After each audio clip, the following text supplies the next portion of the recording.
اهلا بيكم في مطبخ التوفير مع ام محمد. ازيكم حبايبي؟ عاملين ايه؟ يا رب كلكم تكونوا بخير.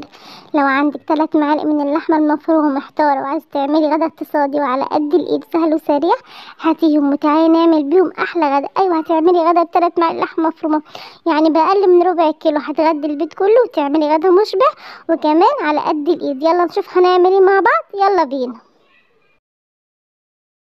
اول حاجه عندي هنا طاسه انا مسخناها كويس، فيها معلقه كبيره من الزيت او السمنه، اي ماده دهنيه عندك اشتغلي بيها. قطعت بصلايه صغيره وهشوحها بقى في معلقه الزيت اللي انا حطيتها بالشكل ده. طبعا اكلتنا النهارده بسيطه وعلى قد اي حد هيقدر يعملها. بعد ما البصله دبلت معايا هحط بقى 3 معالق من اللحمه المفرومه. زي ما قلت هي كميه صغيره بس هتعملي منها غدا وتغدي البيت كله باكلات بسيطه. افكارنا النهارده يعني فكرتنا النهارده بسيطه جدا، اي حد يقدر يعملها. هفضل بقى اقلب بقى في اللحمه بالشكل ده، اشوحها مع البصله. بعد بقى ما شوحتها بقى بالشكل ده احط بقى عليها البهارات. انا هحط فلفل اسمر بس المتوفر عندك يعني استخدمي، واشوحها برضو بنفس الطريقه مع البهارات. طبعا هي كميه صغيره جدا بالشكل ده. وعندي هنا بقى انا بحمر نص كيلو من لسان العصفور.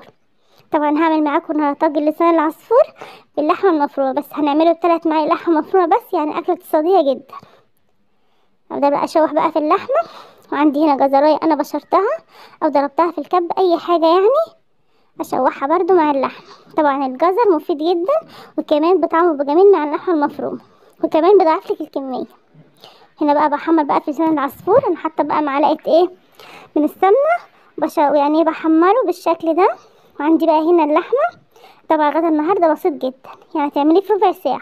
وعندي هنا قرن فلفل احمر على اخضر، اي فلفل عندك استخدميه، لو عندك فلفل الوان حطي، المتوفر عندك استخدمي. شوحتهم بقى بالشكل ده. تتشوح بقى اللحمه مع الخضار.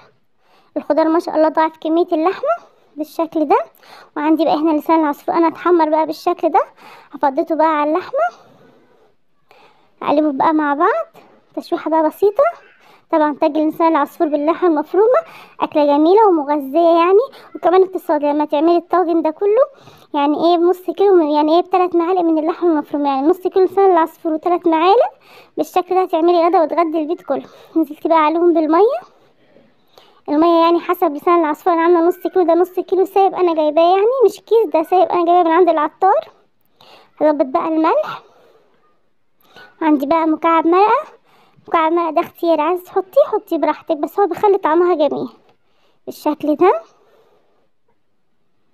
واظبط لها بقى الملح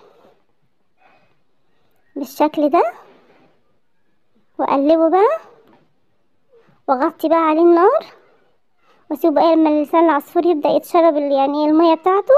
انا هنا كنت بدوق الملح لقيته محتاج ملح فزودته ملح يعني.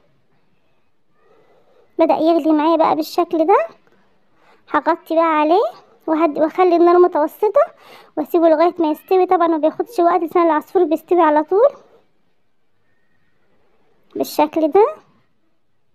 هنا خلاص ده يدخل في التسويه. هديله برضو تقليبه واغطي عليه بقى واسيبه لغايه ما يستوي. ده شكله بعد ما استوى ما شاء الله مفلفل وجميل، يعني 3 معالق لحمه عملتي بقى الطاجن الجميل ده. هتغدي البيت كله يعني باقل الامكانيات، يعني فكره بسيطه جدا.